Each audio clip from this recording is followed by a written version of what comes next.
जब हमने श्री ओम राजपूत से जानना चाहा कि क्या इंटरव्यू बोर्ड के रुख को अपने तरफ मोड़ा जा सकता है, क्या ऐसा कुछ चतुराई या ऐसी कुछ तैयारी की जा सकती है जिससे इंटरव्यू बोर्ड आपके जवाब से कुछ सवाल निकाल करके आपकी तरफ रूबरू हो जाए। कुछ ऐसी बातों पर ओम राजपूत ने क्या कहा, आप सुनिए। कि आपको आपके पिच पे आपको बैटिंग करने का मौका मिला।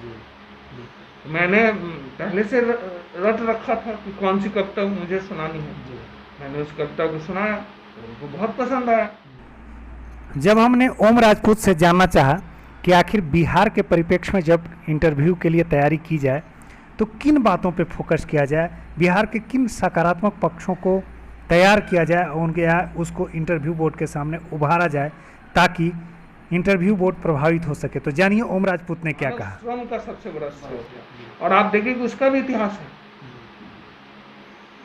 उसकी भी शुरुआत उस समय भी अंग्रेज जिस समय इस देश में राज कर रहे थे उस समय भी यही चीज थी और आज भी है। स्किल्ड में आप देखिए कि सिर्फ मानव श्रम ऐसा नहीं है कि सिर्फ लेबर क्लास बाहर जाते हैं, पढ़ लिख करके भी बाहर जीविका की तलाश में निकलना और सफल होना बिहारी काफी आगे। इन कॉम्पिटिटिव एग्जाम में हमारी जो भूमिका है वो हमारा पॉजिटिवनेस है। इसके अलावा आर्ट एंड कल्चर में आप देखिए हमारी मधुबनी पेंटिंग है, पटना कलम है जो हमारा सब्जेक्ट भी है, इसमें मौर्य कला है, वो तो इतिहास में। और वर्तमान में अभी आप देखिए मधुबनी पेंटिंग का कितना डिमांड है। इंटरव्यू की तैयारी के लिए खुद से प्रश्नावली बनाना, बहुत सारे प्रश्नों को लिखना, उसके आसपास के आंसर को ढूंढना और उसके परिप्रेक्ष्य को देखना आदमी को या अभ्यर्थी को इतना परफेक्ट बना देता है कि उसके सामने कई दफ़ा इंटरव्यू बोर्ड द्वारा पूछे जाने वाले सवाल ऐसा लगता है कि बिल्कुल हमने तैयार किया था और यह मेरा गेस क्वेश्चन है जो लड़ गया। जब मैंने यही बात श्री ओम राजपूत के सामने रखा तो उन्होंने क्या कहा, आप आइए सुनिए उन्हीं की बात कि उन्होंने कैसे स्वीकार किया कि उनके सवाल लगता था कि गेस क्वेश्चन की तरह इंटरव्यू बोर्ड के सामने लड़ गए हों या रखे हुए हों। जो उन्होंने तैयार किया था वही सवाल उनके सामने जब मिलने सुने हुए तो उन्हें बड़ी आसान, अब बहुत आसान हुआ। इंटरव्यू को ईजिली फेस करना उनके लिए बड़ा आसान हुआ, बड़ा सरल हुआ और बड़ा अंकदायी भी रहा। हम इस संदर्भ में श्री ओम राजपूत की जुबानी सुनेंगे कि कैसे उनकी जो असीम मेहनत था वह फलदायी हुआ, अंकदायी हुआ और उनके अंक ही, जो इंटरव्यू के अंक थे, वही उनके लिए अंतिम रूप से चयनित कराने में महत्वपूर्ण बना। आइए जानते हैं ओम राजपूत से।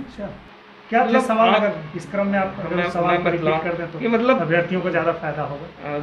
जैसे आपको मैंने बताया कि मैंने इतिहास विषय से पढ़ाई की है। एकेडमिक्स में मेरा सब्जेक्ट हिस्ट्री रहा और मैंने पीएचडी भी किया है हिस्ट्री में, लेकिन बीपीएससी में जो मेरा सब्जेक्ट था वो हिस्ट्री नहीं था। एक विषय हिंदी भाषा और साहित्य और दूसरा दर्शन शास्त्र।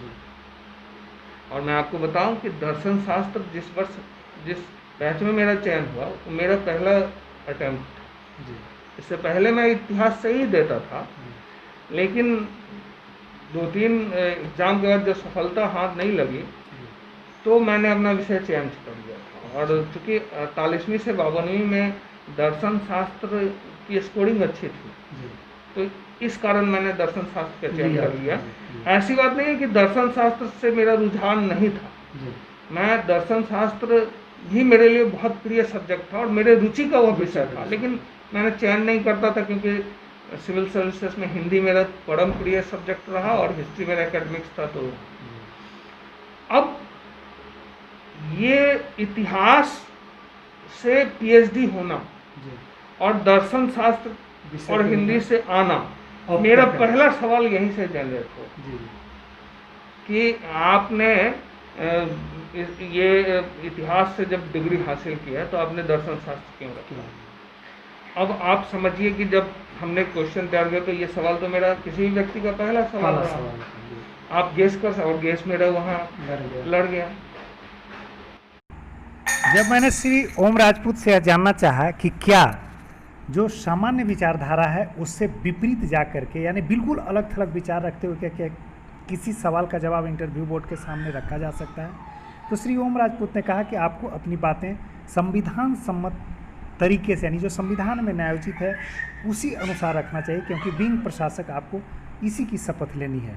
तो आइए उन्हीं की जुबानी जानते हैं कि आखिर ओम राजपूत ने कैसे इस सवाल को जो है जवाब दिया और आपको भी किस तरह से इन सवालों का जवाब जो है देना चाहिए, ताकि आपके अंक अच्छे आएँ और आप बेहतर अंक प्राप्त करेंगे।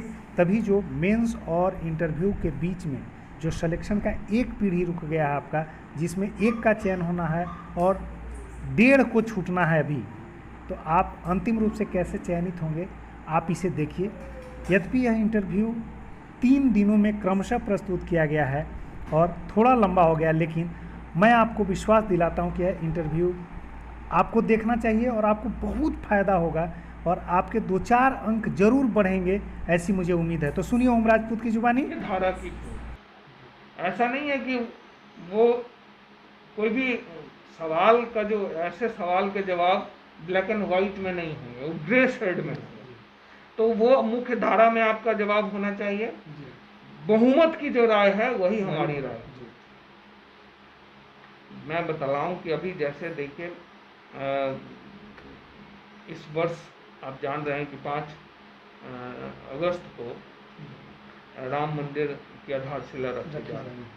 हो सकते हैं इससे जुड़े हुए भी सवाल आपके सामने आए, तो आपके जितने जवाब होंगे वो भारतीय संविधान के दायरे में आपका जवाब होना चाहिए, स्पष्ट आप जान रहे। वहाँ पे आपका व्यू, आपकी खुद की क्या सोच है, समझ है, उससे कहीं पे आपका आंसर बिल्कुल आपके व्यू से प्रभाव, आपके हॉबीज, आपसे रिलेटेड सवाल पूछे जा रहे हो, तो वहाँ पे आपको खुद पे, वहाँ पे ऑब्जेक्टिविटी नहीं सब्जेक्टिविटी चाहिए। लेकिन ऐसे विषयों पे आपकी ऑब्जेक्टिविटी चाहिए, आपके जितने जवाब। और इसके लिए मैं समझता हूँ कि इनसे जुड़े हुए जितने एक्ट वगैरह हैं बहुत बारीकी से उसका अध्ययन करके आप जाइए, ताकि वहाँ पे आप अपने जवाब को संतुलित तरीके से रख सकें। विदेश नीति, अब America, China, England, European world, आप देखिए जो हमारा साउथ एशिया है, इन सब विषयों पे फुटकल हो सकता है पूछा भी जाए, नहीं भी पूछा जाए, इन सब विषयों पे तैयारी कर लीजिए।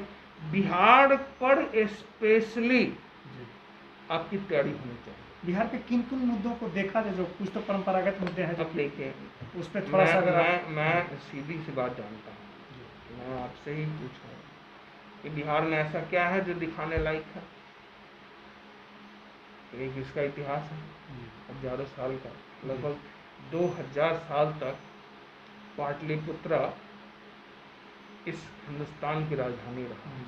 2000 साल, अभी तक उतना लंबा कालखंड तक इस देश का राजधानी रहने का गौरव ना तो कलकत्ता को मिला है ना दिल्ली को मिला है।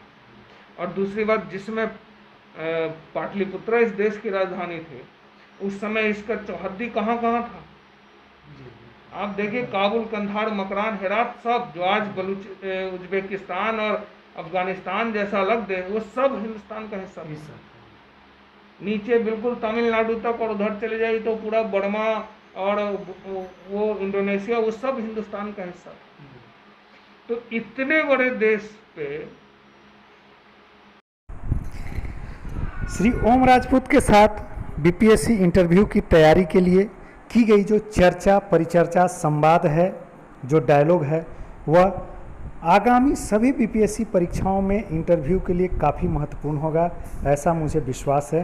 आप इस इंटरव्यू को कई दफ़ा सुनिए, बार बार सुनिए, और ओम राजपूत ने जिन बारीक पक्षों को बताया है और जिन जिन पक्षों को समाहित किया इंटरव्यू तैयारी के हिसाब से, आप उन पक्षों को अपने तैयारी में ज़रूर शामिल कीजिए। और सबसे पहले तो क्वेश्चनेयर बनाइए, क्वेश्चनेयर के बाद उसका आंसर ढूंढिए और आईने के साथ खुद को जो है साक्षात्कार के रूप में पेश कीजिए कि इंटरव्यू बोर्ड आईने में बैठा है और आप जो है जवाब दे रहे हैं, आप उसे जो है देखिए। देखने के बाद जो है उस आईने में आई कांटेक्ट बना करके जवाब दीजिए और उसको बार बार प्रैक्टिस कीजिए। इतना ही नहीं, अब तो मोबाइल का ज़माना है, आप चाहें तो इस लॉकडाउन पीरियड में अपने किसी संबंधी को सवालों का लिस्ट दे दें, फहरिस्त दे दें, और उसमें से कहें कि 10 सवाल आप पूछिए, और उस सवाल का जो आप जवाब दे रहे हैं वह उनसे रिकॉर्ड करवाइए, और रिकॉर्ड करने के बाद जैसे ही आप उसे देखेंगे तो आपको खुद पता चल जाएगा कि आपका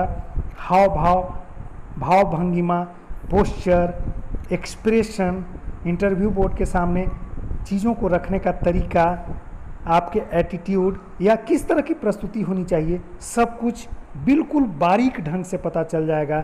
आप इस तरह से इस लॉकडाउन पीरियड में अपने साक्षात्कार की तैयारी कर सकते हैं।